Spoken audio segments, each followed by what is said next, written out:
Hello, everybody, again. I hope you're very well wherever you are, whether it's morning or evening. I hope you're having a good lockdown. Remember, it's not going to be locked down forever, so try and enjoy the good bits if you can. Um, I'm here to read you another chapter from Molly Moon's incredible book of hypnotism, which is a book that I wrote. My name's Georgia Byng. And here today for you to look at is a picture that I picked up in a junk shop, which is quite suited to this chapter because it looks that it's like it's a bit rough out there on the seas, and Molly is about to embark on the next stage of her journey, and it might be a bit rougher than she's expecting. That's a clue as to what's going to happen this chapter. So here we go. Molly Moon's incredible book of hypnotism, chapter 18. The Manhattan Theatre, where Stars on Mars was playing, closed its doors suddenly. None of the newspapers knew why, and behind the doors, Davina Nuttall had been given the sack, and the theatre staff had been sworn to secrecy. Molly made very sure that everyone kept their lips sealed, and her first morning was taken up with private meetings. Molly met and hypnotised every single person who was working on the show: the conductor in the orchestra, the musicians, the ticket people, the ice cream sellers, the light operators, the stagehands, the makeup artists, the other actors, and the boy who swept the stage. Everyone thought Molly was marvellous, and then rehearsals began. To Molly's surprise, she found that rehearsals were really fun, and she was determined to try her hardest to be good. Of course, whatever she did, the rest of the cast thought she was fantastic. When she sang out of tune, no one noticed. When she got the moves in the dance wrong, no one cared. Her tap dancing was useless, but everyone thought it was perfect. Petula was enjoying it too. She looked really sweet in a red astronaut's outfit, and she joined in the dancing. But, not surprisingly, Petula didn't like the Martian monsters at all. They were massive things, like enormous red peppers with antennae as big as large Christmas trees, and they walked about because they had actors inside them. And to Petula, they were trouble, especially when they attacked Molly. Petula barked at them non-stop, then bit one on the ankle. It was decided that Petula should be kept away from the Martian monsters on and off stage. Rehearsals started at 10 every morning, with a brief break for lunch and more rehearsing all afternoon. Molly had to learn where to stand, how to dance, and what to sing and say.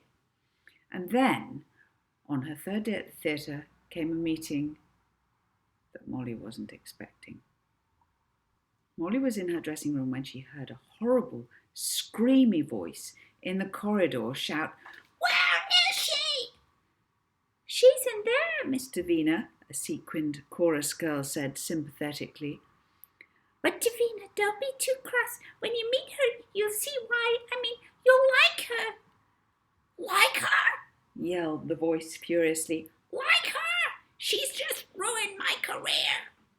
She's stolen what's mine. What's the matter with all of you? Rixie, Barry, all of you. You know I made this show what it is."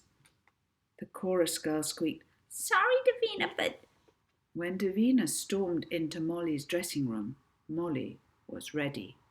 "So," said Davina, slamming the door behind her and stamping her high-heeled boot, "who do you think you are? How dare you?" Then her mouth plunged open. "Are you Molly Moon?" she said in disbelief. Molly looked at Davina, the singing, dancing prodigy, the starlet whose performances everyone loved to watch, and Molly was fascinated. For close up, Davina didn't look anything special at all. Without stage makeup, her face was pale and rather sickly looking. Her hair was blonde but limp and greasy. Her eyes were bulgy and had grey rings underneath them. But she was sparkly in the way that she dressed. She was wearing purple velvet with high-heeled purple suede boots and a string of green gems around her neck. Molly was wearing an astronaut suit, which she'd been trying on for size. "But you're so ordinary," said Davina, amazed. "So are you," said Molly, equally bewildered. "They said you were really, really special," said Davina, too dumbstruck to register Molly's remark. "How could someone as ordinary and as lumpy-nosed as you take my part?" Davina Nuttall was overwhelmed for a moment. Then, grinding her teeth, she took a step towards Molly and in a calm, charming voice said, "That's my costume. I think you'd better give it back." Her eyes fixed Molly's. Molly calmly looked back and suddenly noticed that the pupils of Davina Nuttall's eyes were huge. More than that, in fact, they were sort of spiraling and dark, like swirling black whirlpools. Molly felt unsteady, as if the ground was starting to disappear. Quickly she concentrated and gave Davina a strong blast of her hypnotic eyes. But Molly was shocked to find, as she increased her voltage of glare to maximum power, that Davina's eyes had a strong pull. With every ounce of focus that she possessed, Molly stood firm until the ground felt balanced under her feet again. This was a big surprise. Davina Nuttall had the gift. She could sing and dance too, but on top of this, she had the gift. She had the gift without really knowing what it was. It wasn't as finely tuned as Molly's, but she obviously used this power over other people to influence them and charm them. Molly felt as if she almost wanted to make friends with Davina. She could train her. They could become partners. They'd be unbeatable. But these ideas went out of her head when she heard what Davina was saying. "You're so plain, so ugly even. You're not the sort of girl anyone would ever like to watch on stage. It's all gonna go very, very wrong. So why don't you just give up? You're not made for stardom. You're just too boring, and you've got no charisma at all. And your dog? Ugh, your dog is revolting." Petula whined, and Molly determinedly increased her eye beam again. But Davina's angry glare shot back. It was a tug of war between green and blue eyeballs. Molly's hands began to sweat. She was concentrating so hard on her look, she couldn't even begin to think how to use her voice.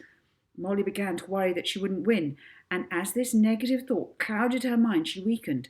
She wondered, what would happen if Davina managed to hypnotize her? Maybe Davina would rob Molly of all her powers and leave her empty-headed.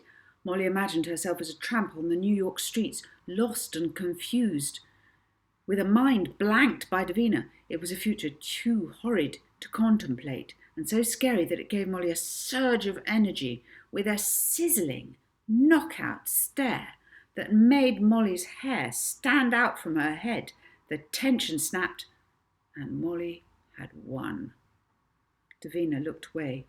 In a shaky voice she said, "I don't know how you've done it. You may have won everyone else over, but you won't win me. You're just a spotty, ugly country girl." And breaking down in loud sobs, knowing that she was beaten, Davina stumbled away. Molly was exhausted from the confrontation and shocked. She had never expected to meet someone who had the gift, and she was shocked at herself for not being prepared. She should have guessed that other people like this existed. Molly wondered how many people there were in New York who, like Davina, unconsciously used their untutored hypnotic powers to get by. Then Molly wondered how many there were who had those powers and knew exactly what they were doing. She speculated about how many copies of the Logan book there might be. Maybe there were people out there even better at hypnotism than Molly. All these thoughts were unsettling. She was relieved when a knock at the door distracted her, and Rixie Bloomy poked her plastic-looking face into the changing room. She smiled sweetly. "Are you ready to rehearse, Molly, dearest?" That night, the New York Times had shocking headlines. "Broadway Brawl. Davina Nuttall makes way for a new kid on the block." Professor Nachman bought his copy of the paper and read it eagerly on a street corner. So, she was called Molly Moon. Molly Moon. And she was starring in a Broadway musical. Fantastic. Nachman felt like a green light had suddenly turned on, beckoning him forward. At last, there would be no more hunting in the dark. Such a bright spotlight shone on this Molly Moon, he couldn't possibly lose her again. This was brilliant. Professor Nachman couldn't wait to meet her. It didn't take him long to discover that Miss Moon was living it up at the Bellingham Hotel, parking his rusty white van on the other side of the street from Molly's hotel. He sat tight, biting his long nails with excitement as he waited to spot his prey. By the time Molly appeared, Nachman's nails were chewed to bits.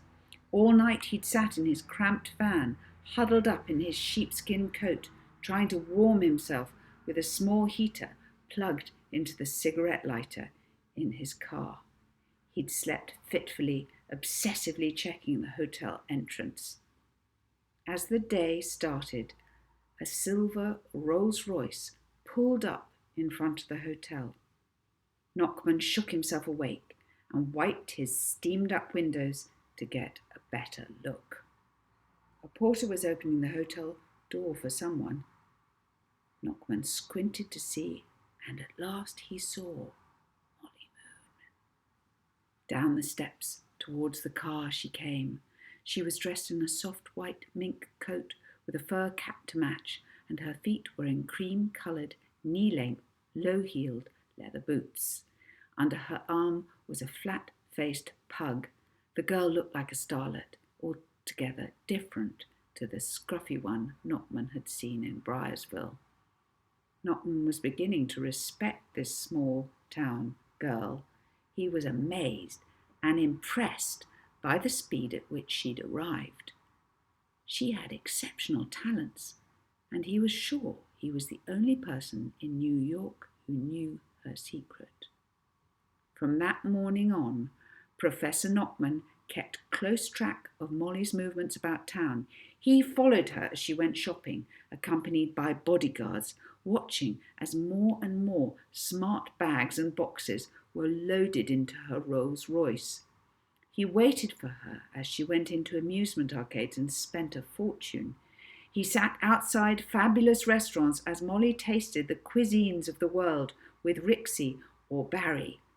And the more he watched her, the more convinced he became that he was right about the power of hypnotism.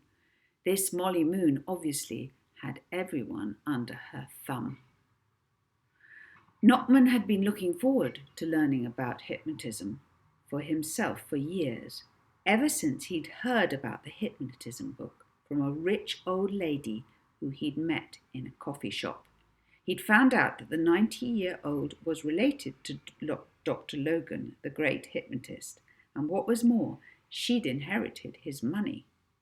In her grand apartment, she'd showed Nachman an intriguing letter from the librarian at Briarsville describing the hypnotism book. "Why, if that book ever got into the wrong hands," the old lady had postulated, "who knows what might happen in the world?" From that moment on, Nachman had hoped those wrong hands might be his. He became convinced that if he could get his hands on the book, he would be able to carry out the most ambitious crime of his career, which he had been planning for some time. For Nachman was no intellectual with a studious interest in hypnotism. He wasn't a real professor, but a professional crook, with a lot of experience under his belt.